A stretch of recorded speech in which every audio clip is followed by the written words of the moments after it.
Hey everyone, as I mentioned earlier, I'm so lucky to have a co-host with me today. Joining me is president and co-owner of Executive Speakers Bureau, as well as former IASB president and man among men, Mr. Richard Shelf. Richard, good to have you. Great to be here. I'm excited. This is going to be a lot of fun. These guys are funny. Yes, they are. And they're very smart. They're very smart. Oh, yes. Very the smart. Intelligence. Yeah. So let's amazes me. Yeah. Let's go ahead. Let's go ahead and meet our guests. Oh, that's hilarious. Garrett, so sorry. Didn't mean to interrupt you. Just do a little light reading on thermodynamics. I do the same thing all the time. Oh gosh. All right, let's meet our guests. First of all, Garrett Reisman is a former NASA astronaut. Currently, he's a professor of astronautical engineering at USC and a senior advisor at SpaceX. As an astronaut, Garrett flew on all 3 space shuttles, spending cumulative 107 days in space and performing 3 spacewalks. He was also an executive at SpaceX, where he helped Elon Musk prepare to send humans into space on the Crew Dragon spacecraft and the Falcon 9 rocket. Garrett has been featured on many TV shows and podcasts such as The Colbert Report and Joe Rogan Podcast. Garrett can also be seen this Friday, on Apple TV in his recurring role on For All Mankind. Garrett, how are you today? I'm doing great. Good to be with you. Thank you. Good to be here too. Good to see Our you second guys. guest, Mr. Mike Massimino, is a former NASA astronaut as well. He's currently professor of mechanical engineering at Columbia University and the senior advisor for space programs at Intrepid Sea Air and Space Museum. Mike was selected as an astronaut candidate in 1996 and is a veteran of 2 space flights, the 4th and 5th Hubble Space Telescope servicing missions in 2002 and 2009. Mike has a team record for the number of hours spacewalking in a single space shuttle mission and was also the first person to tweet from space. He also ordered a pizza from space. Yeah, we'll get to that. We'll get to that later. We will get to that later. Mike has made numerous television appearances, including a 6-time recurring role as himself on the CBS hit comedy Big Bang Theory. Very funny, Mike. Love the show. He's also hosted Science Channel's Planets and its special Great American Eclipse. He's got a Netflix series coming up called Warn Stories. Mike's book, Spaceman, which you can see in the back corner where he is, An Astronaut's Unlikely Journey to Unlock the Secrets of the Universe, is a New York Times bestseller. And he's got a paperback for young readers coming out April 20th of this year. And if you ask really nicely, he will send you one of his Upper Deck trading cards, which he has, which is pretty cool. Oh, he's got that book too. We're good to go, Mike. Mike, thanks so much for coming. You bet. Thanks for having me. It's good to see Garrett too. I'm sorry we interrupted his reading though. He's probably getting ready for teaching class. Yeah, he was later. probably, he was probably in the middle of what? I don't know. I was just Doing posing, something fellas. really To be important. honest, this So, is actually what I've been working on here. Oh, he's reading Harry Potter. Okay. It was the book within the book, right? Yeah. You should try this one, Garrett. It's on paperback now, I understand. That'd be great. I can afford it now. That's great. I'd love to. Oh, gosh, that's too funny. Absolutely fabulous. Well, I'll tell you what, Alex, are we ready? Before we dive into these questions, are we ready to cue just a little video clip that I think everybody's going to enjoy? So stand by.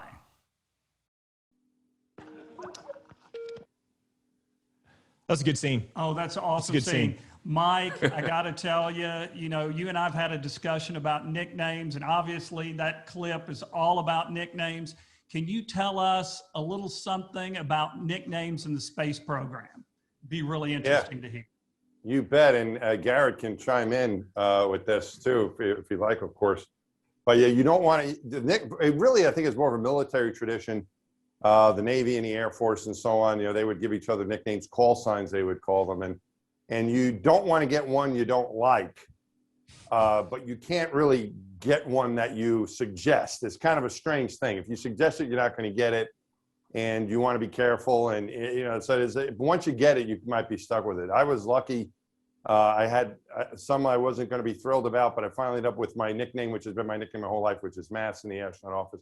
So that's fine. But the way that came about for that show was, I was telling the producers of the show when I first met them, the writers and producers, they were looking for some ideas for a script, and I told them about this one astronaut we had. It was a Japanese astronaut with a very long name. Maybe Garrett remembers his real name, but all we called this guy was Binks. And the story, the way he got this nickname was that he was talking to one of our more senior Navy pilots, and he was asked, "Do you have a nickname?" And he said, "Yeah, I want to be called Luke Skywalker. Call me Skywalker." So this guy says, "What do you want to be called? What?" And he says, "I want to be called Skywalker." He goes, "You like Star Wars?" And he's like, "Yes, I like Star Wars very much." He goes, "I don't know about Skywalker. Your name is Jar Jar Binks." So all we did was call this guy Binks. I don't even know what his real name was anymore. So I told that story to the Big Bang Theory guys, and I think they picked up on it and came with where in that scene, Howard is trying to get the nickname Rocket Man. He needs a cool nickname, so he's trying to influence me to give him the nickname Rocket Man, and he ends up with Fruit Loops. So it's not only individuals that get nicknames at NASA, also whole classes of astronauts get a nickname, and usually it's the previous class that gets the name, the incoming class. So Mike was one class ahead of me, and they were the biggest class of astronauts ever selected. So they called them the sardines because they were packed into these training facilities like sardines in a can. And we had to wait for all the sardines to get a chance to fly before we were going to get to fly. So the sardines decided that they were going to nickname our class a flightless bird, and they were going to call us the dodos. And we were okay with flightless, but we thought like extinct was going a little too far. So we said, how about the penguins? And I think Mike was an early proponent of the penguins idea, and we lobbied hard for that. But so sometimes you can influence the process a little bit. Garrett, what was your little penguin tchotchkes, like knickknacks, covering up the whole astronaut office to try to sway opinion, and eventually it worked. They did, and I was with Garrett on this one before Garrett and his class showed up. It was the dodo thing. I thought was a little bit too harsh because for reasons Garrett said and others, not really very flattering at all. But I thought penguins was good because there was so many of us. As Garrett said, my class was big. His class was a big class too. There's going to be a lot of astronauts hanging around, not flying in space for a while. So I thought they could say, that where the penguins will fly when Houston freezes over, because Houston is a very warm place, and when that happens, then it'll be time for those guys to fly. So, but I was a proponent of penguins. They were given dodos, and to their credit, as Garrett said, they influenced that. Love it. Yeah, Garrett, what was your nickname? My nickname actually was Big G. And I don't know if you could tell over the webinar, but I stand a whopping about 5.5 feet on a good day. So I guess Big G was a little bit ironic, but what are you going to do? Oh, absolutely funny. Hilarious. Hey, Garrett, I got a question for you. What were some of the biggest differences between working at NASA and working for SpaceX? Wow. Well, so I left NASA in 2010, and a couple months later, in very early 2011, I started working at SpaceX, and it was a massive change. I mean, it was very, very different. I would say like the single biggest difference, if I had to pinpoint as far as on a day-to-day basis, what was different was the decision speed. So the decision speed at SpaceX was just so much faster than what I was used to at NASA. We would make a decision in a single meeting with like 4 people that it would take like a year or more to make it NASA. At NASA, we would analyze it to death and have hundreds of stakeholders, and everybody would weigh in. We would walk into a meeting. Okay, we're going to have 3 parachutes on this thing. We walk out and it's done. So that was very different. Now, the thing was that the reason that NASA was so methodical, so careful, why they took so long to get this done was not because they wanted to do it inefficiently. It was because the consequences of making a change later were extremely high. So the danger of making a quick decision is that you make a wrong decision. And so you have to, the reason that SpaceX was able to do this was because they enjoyed a great deal of agility. So we would make a decision, we would go try it very quickly. And if it didn't work, we could turn on a dime due to our agility and fix it and do something. Oh, you know what? 3 was wrong. Let's have 4 parachutes. Okay. And we could, like that, we could just make it happen. And a lot of that was because SpaceX was highly vertically integrated, which wasn't Elon's idea. When Elon set out to build a company and he wrote his business plan, he didn't go to his investors and say, okay, the secret to my success is going to be vertical integration. In fact, we tried to go the traditional route and get suppliers and contractors and subcontractors and hire people to make all of the components of the vehicle. but we found that nobody could really do it and meet our cost and schedule objectives and performance objectives. That it just wasn't available on the open market. So we started doing everything ourselves. We even make our own spacesuits now. So as a result, if we decide that, you know what, having that helmet, putting the pressure regulator in the helmet was a bad idea, we should put it in the chest of the suit, we could change it immediately. And so as a result, you could recover from making a mistake. In fact, if you just try something quickly, you often find out what is that's the fastest path to finding out what the right answer is. And if you can then recover from that, you're all set. And NASA was very hard. If you made a major change to a rocket late in the game, the costs were astronomical because you have this very distributed system of things that you have to change. Very interesting, very interesting. I'll tell you what, on that note, Alex, like to load a clip that Garrett, you may be familiar with. And let's just take a look here real quick. Garrett, were you sad when you came back to Earth and you couldn't do backflips as easily? Yeah, that was a bummer. That was a major bummer. Also, by the way, you grow up in space. And so I put on I grew a whole inch up there. And I was really excited about that. And I had dreams of like joining the NBA, but then I got back home and it was gone immediately. Within an hour, I went back to back with my wife, who's just about exactly the same height as I am. And it was all gone within hours. It was a cruel, cruel hoax, but what are you gonna do? That's really sad. Within an hour, it's gone. Oh, yeah. I've got to ask both of you guys this, because obviously one of the things that, you know, when we talked about in that clip where you can't hear when somebody's screaming in space, there's a lot of misconceptions out there about what us people on Earth think about what's going on in space. Can both of you guys comment? We'll start with you, Mike, about some misconceptions, some things that people think about go on up there that maybe don't necessarily happen. Mike? I think what I found is that I think people think that a lot of what we do is all serious and all business, and there's, of course, there is that component to it, but it's also a lot of fun and a lot of joking around, and I think that actually helps the mission. I think laughter and I mean, they needed a reason to fly Garrett and I, so I think laughter and comedy was really important, keeping the crew loose and enjoying yourselves and just loving what you're doing and having a lot of fun. I think sometimes, you know, people perceive us of being ultra competitive and I think there's some maybe competitive nature to it, but when it comes to our work, I think we're extremely team oriented, and maybe that's obvious, maybe not. But when I see the astronauts sometimes depicted in movies on some, you know, or TV, you know, they're seen as these ultra competitive, crazy people, and we want to do the best we can. I think all of us have a love what we do. Garrett and I love what we did. I think we also help each other. We work together really well. So that's just some of the things. You know, we're not all just, you know, stuffy engineers, scientists. I think there is a lot of personalities there that are quite fun, and we all really do help each other and work together very well, I think. Garrett, what do you think? One of the biggest misperceptions out there is that all astronauts are good looking. Now Mike is a very handsome man, but not all of us have that advantage, you know. So, and I blame this on Hollywood. You know, one day I actually was working on a movie with Brad Pitt, and I brought this up as we were just hanging out, and I said, Brad, you know,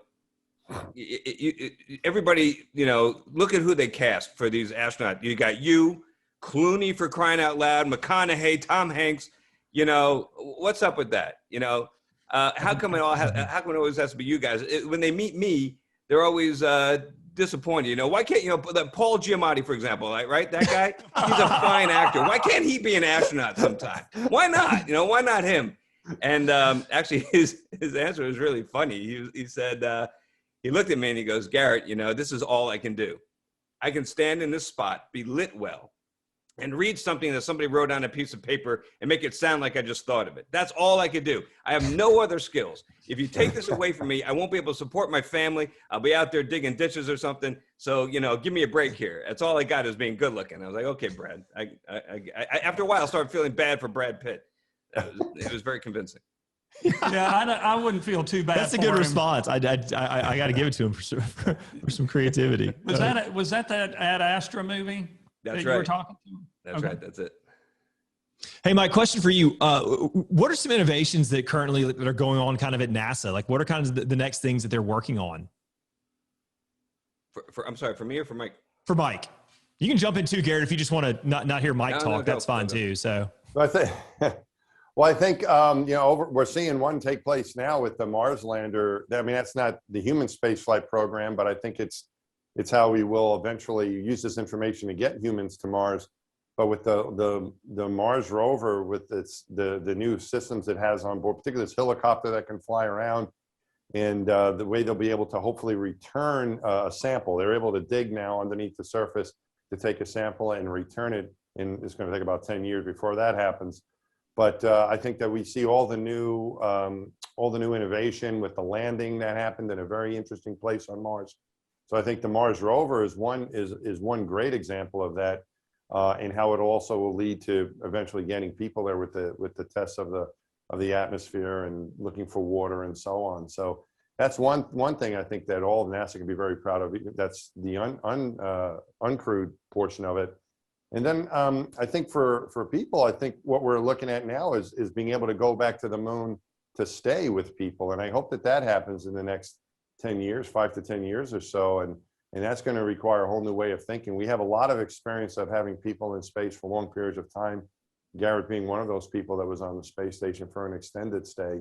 But we don't have much experience with keeping people on a planet for very long. So I think that we'll be able to learn about doing that on the moon, hopefully, as I said, in the next 5 to 10 years, and combining that with we continue to learn with the rover program on Mars. I think eventually we'll be getting people to Mars. So that's just some of the things. And I'm sure Garrett has, with his experience with what's going on with the commercial side, or whatever Garrett wants to answer. But there's a lot of stuff going on that end of it too. Yeah, Garrett, go ahead. Yeah, so what I'm seeing on the human space flight side is a lot of innovation happening in the private sector, which is why I left NASA and joined up with SpaceX and met with Elon and asked him for a job one day. So because I'm really excited by what I was seeing happening, I told him I see the potential in what you're doing here, and I want to be a part of that.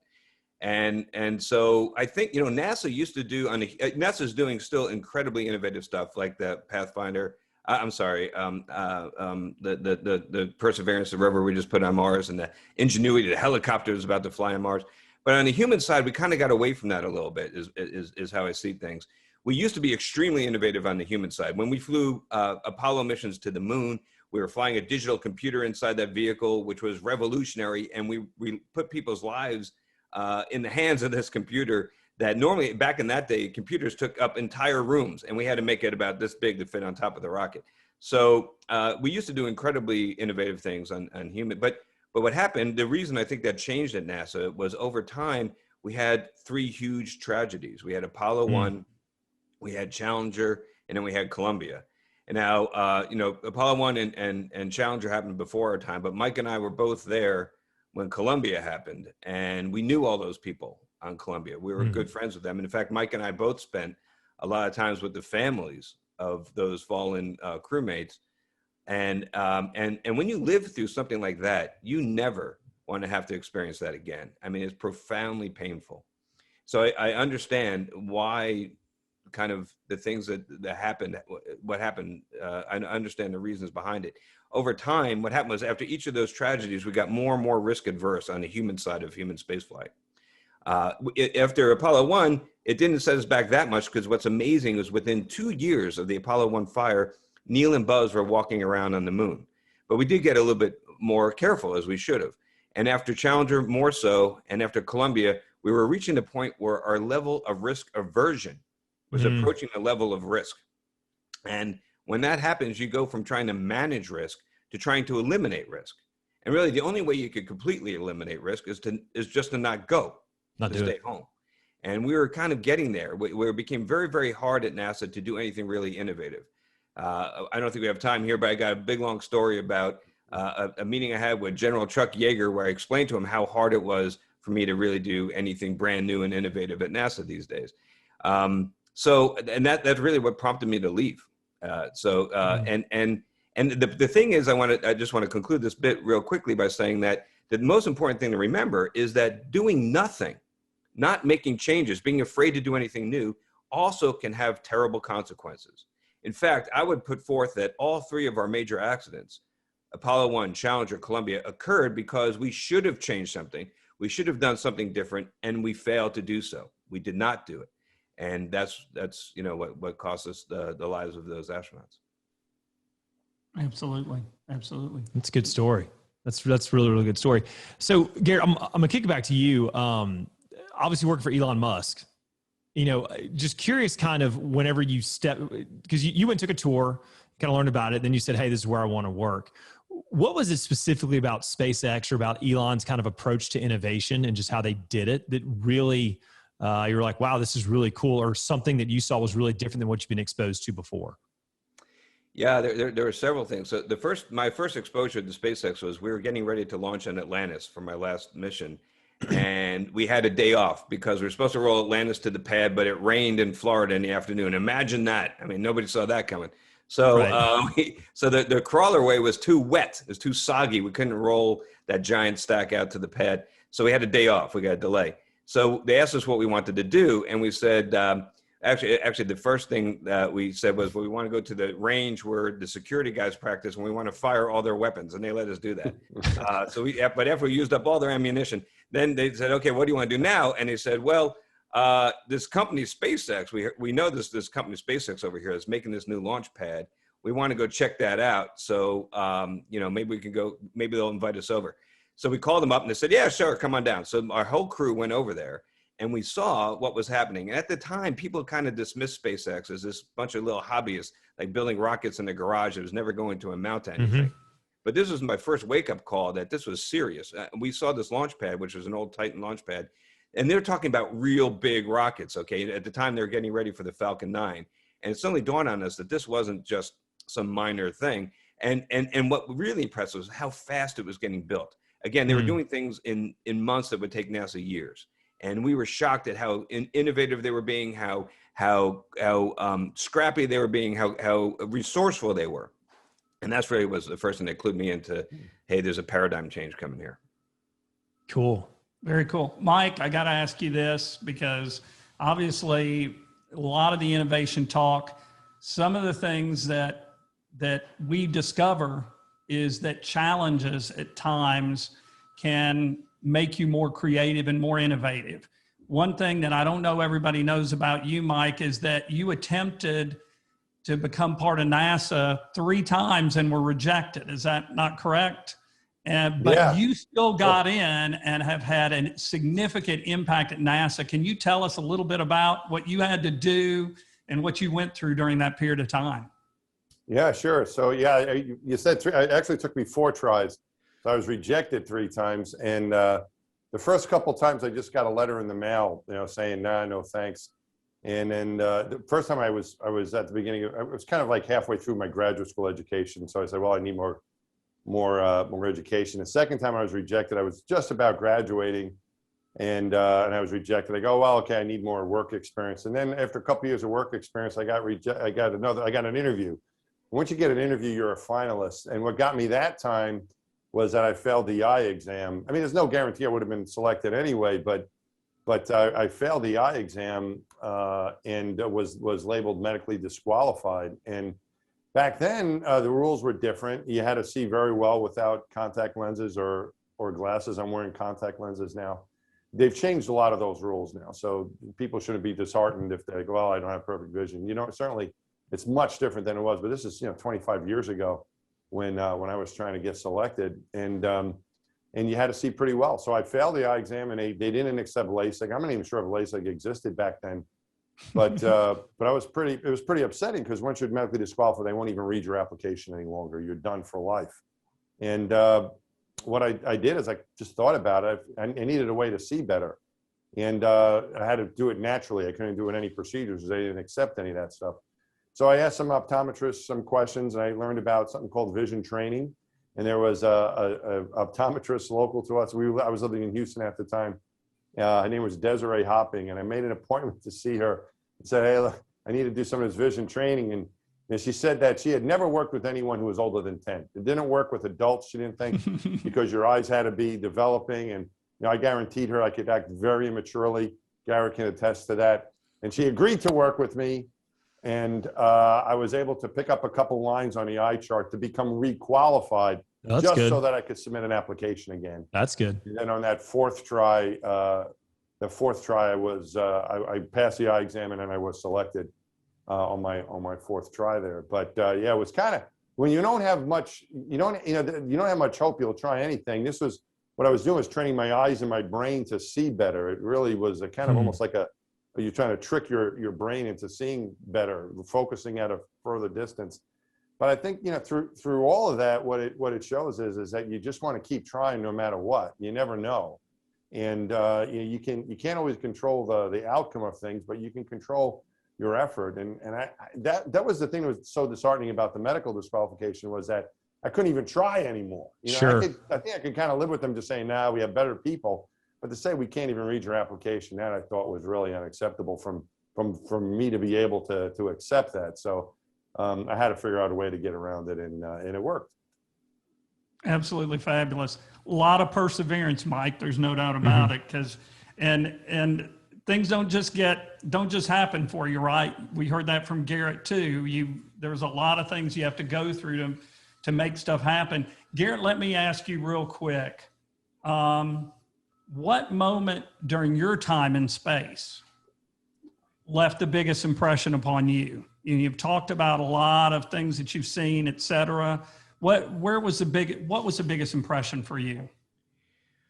Well, a lot of people think it's maybe when you look down and see the Earth from space. And to be honest with you, that was actually a little anticlimactic for me. I mean, a lot of astronauts talk about the overview effect of how they look down at the Earth and they realize that we're all human beings and we all live in the same planet, and that the things that unite us are much more important than the things that divide us. And I didn't really feel that, to be honest, because I think that the reason is that I think that should be self-evident. Okay, I think we all should intrinsically understand that. We shouldn't have to strap into a rocket and blast off into space and look at the planet to understand that fundamentally we're all the same human beings. So, but to me, what was much more profound, I guess, was actually looking at not down at the Earth, but looking at the horizon and seeing how thin the atmosphere was. Mike, you saw this from even higher altitude than I did. So what's remarkable about that is it looks so incredibly fragile.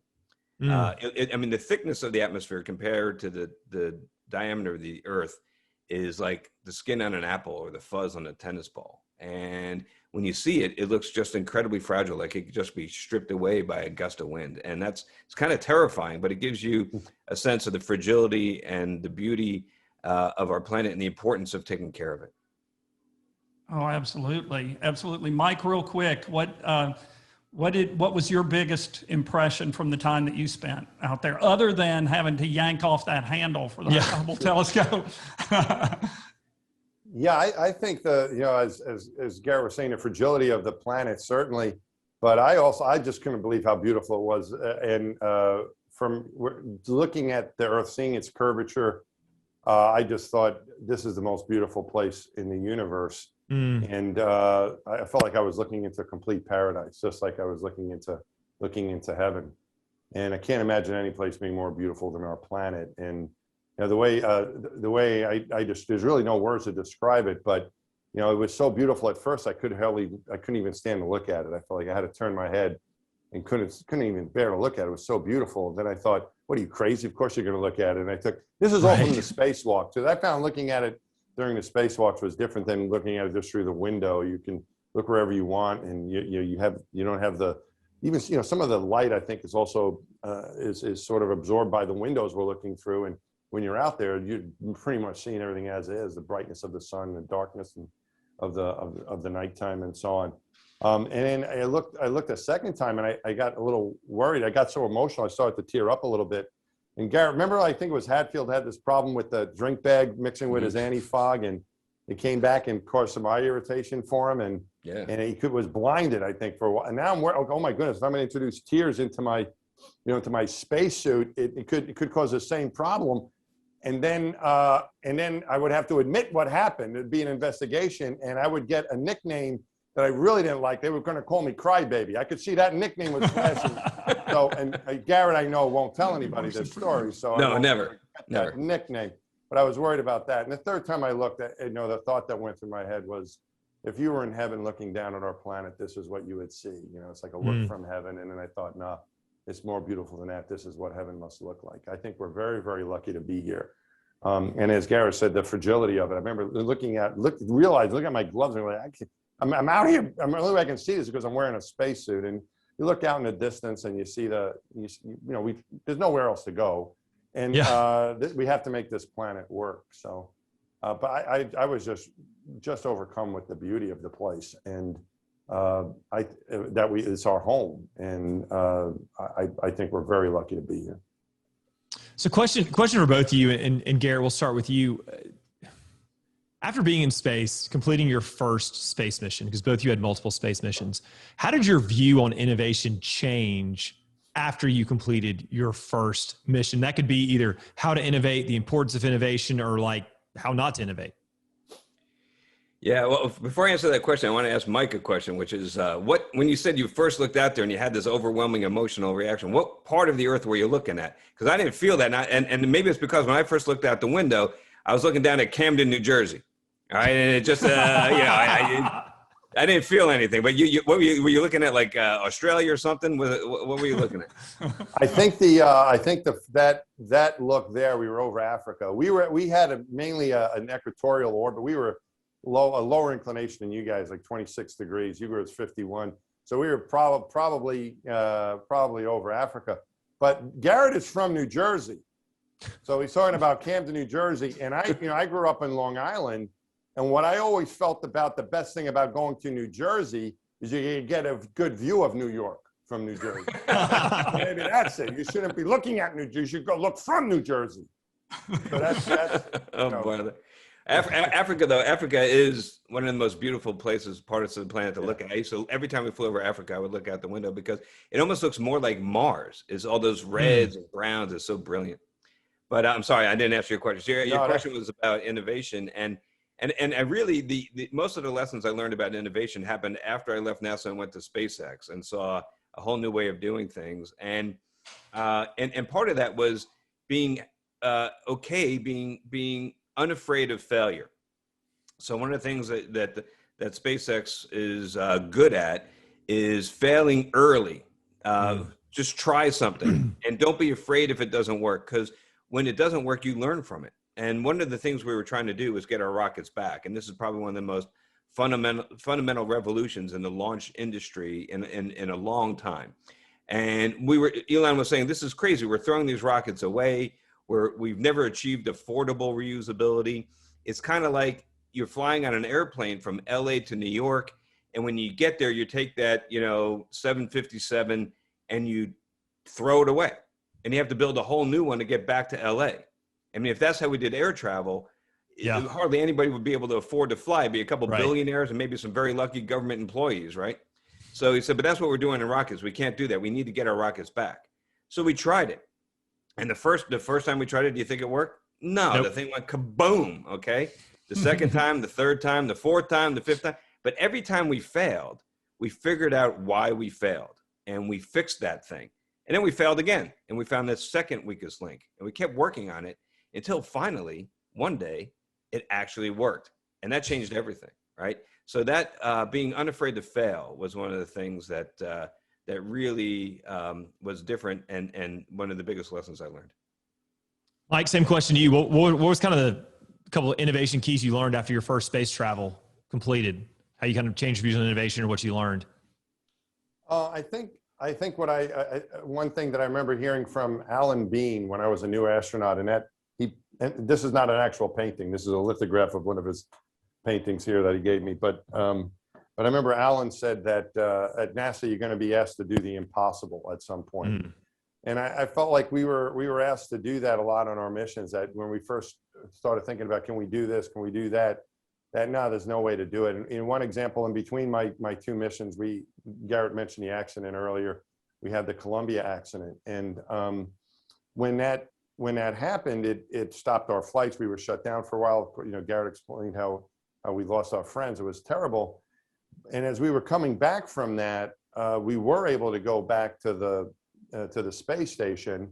That was approved to do that, because if you got stuck, now that we were going to inspect the vehicle, what happened is it took Columbia took debris on the way up during the ascent, during the launch, and then it had a hole in the wing and couldn't come back home.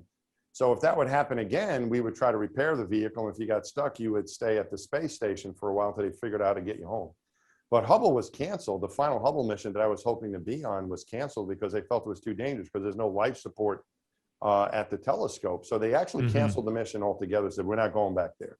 And it was pretty disappointing, but we all understood why that occurred. And we had a new administrator come in, a guy named Mike Griffin, and he challenged us. He put me on a committee with a bunch of other people, and he challenged us to say, you guys, you know, you men and women, put your brains together and figure out a way to solve this, to figure out a way to get back to the Hubble. And at first we said, it's impossible. You can't guarantee the safety of the crew. Again, maybe going back to what Garrett said earlier about, you know, this being risk averse. You know, we didn't want that. We didn't want to have this happen again. And now you've got a crew stuck at Hubble and you can't get them back. So that's why they canceled. It was like, we can't do it safely. But then we started thinking about what we can do. How can we get this back on the books? And we found out it wasn't impossible. It was just really hard. And the concept was to have a rescue flight. So we ended up with two vehicles, two shuttles on the launch pad. The only time NASA had two vehicles ready to go with a crew in quarantine with us, that was our rescue crew that was going to come and save us if we got stuck. And so I think what I learned in between there through that is that one person alone might not be able to do it. You know, you're trying to, if everyone thinks the same way, you're never going to get there. But having a very diverse group that have people with different ideas, and you start trading ideas, and all of a sudden it's no longer impossible. It's just really hard. Yeah, fantastic. You guys have learned so many unbelievable things. And in just a second, we're going to open it up to our attendees' questions. But I have one more question for each of you. And that is, how can you guys, masters of innovation, how can you encourage others to innovate at this point? How can you encourage that? Because you guys know there's no progress without innovation. So Garrett, I'll start with you. How can you encourage others to innovate? I could, again, taking a cue from my former boss, the way Elon looks at it is the status quo is kind of the enemy.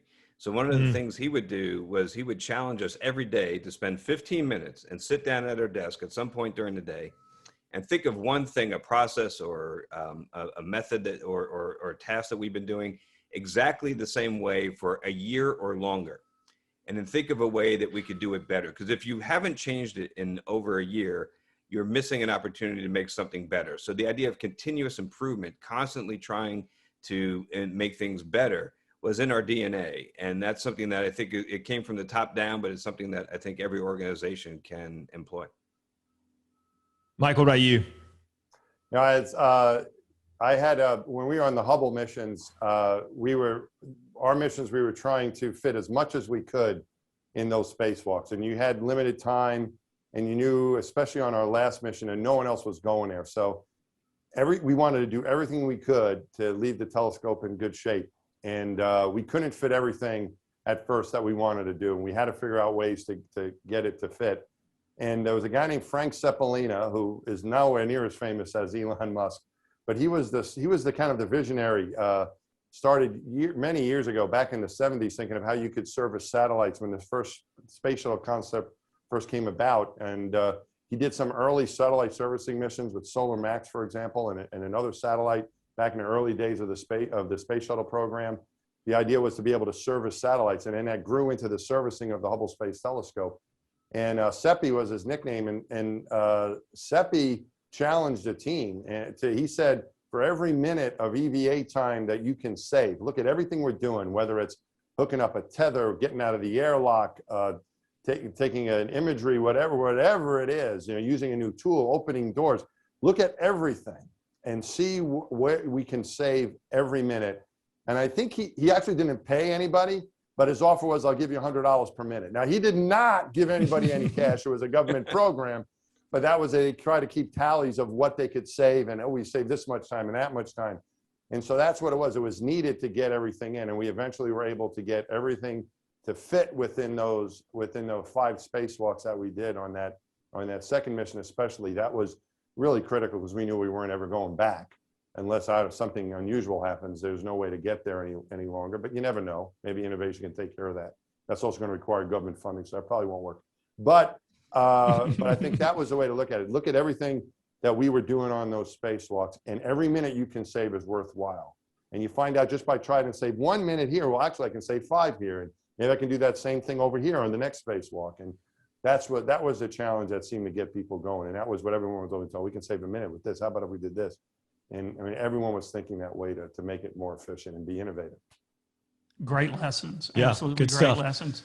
Stephen, you got some questions? Yeah, we got questions from the audience. So we're going to start with this one. Do you feel like people are naturally innovative, or is it a skill set that needs to be developed or can be developed and built? Toss up there. Whoever wants to jump in first, go ahead. I do think that being innovative is part of a culture. I do think that people do have a natural tendency to be innovative, but organizations and interactions with other people tend to kind of clamp that down over time and resist change. There's a lot of inertia in organizations. So I think that you can teach it, though. You can train it by having a culture and an environment that really rewards what Mike is talking about there, which is being circumspect, right? Constantly striving to do better, finding new ways of doing things. If you're being pushed to do that by your organization, by your culture, by your management, then I think it can be learned. Yes. Very cool. Let's do the next question. Mike, this is for you. How can the innovation of space travel be incorporated into a business model? How can innovations of space be incorporated in a business model? Yeah, I think we were faced where innovation had to occur, whether it was to meet our budgets or safely perform our tasks or get everything done, or to continue to do things safely. And I think it's the same for business as well. You need to do those things in order to survive. And I think the way it can be incorporated, I felt that the culture, particularly on those flights that I was on that I described, I think that can be incorporated into businesses as well, where everyone has a voice, even the new person. And looking for diversity is so important. We talk a lot about diversity, but it's really important, not just different types of people, but also different types of thought, and not just trying to get everyone to think the same way. Once you got everyone thinking the same way, you're never going to solve the big problems. You have to embrace the idea that people are going to have different ideas, and maybe you're not always going to get along with everybody because of that. But that's okay, because if everyone thinks the same way, you're never gonna accomplish the great things that you wanna accomplish. One thing that I learned is that it's okay for people to think differently. You have to learn to work together. You have to respect each other, find a way to like each other, get along, admire each other. That's very important for a team.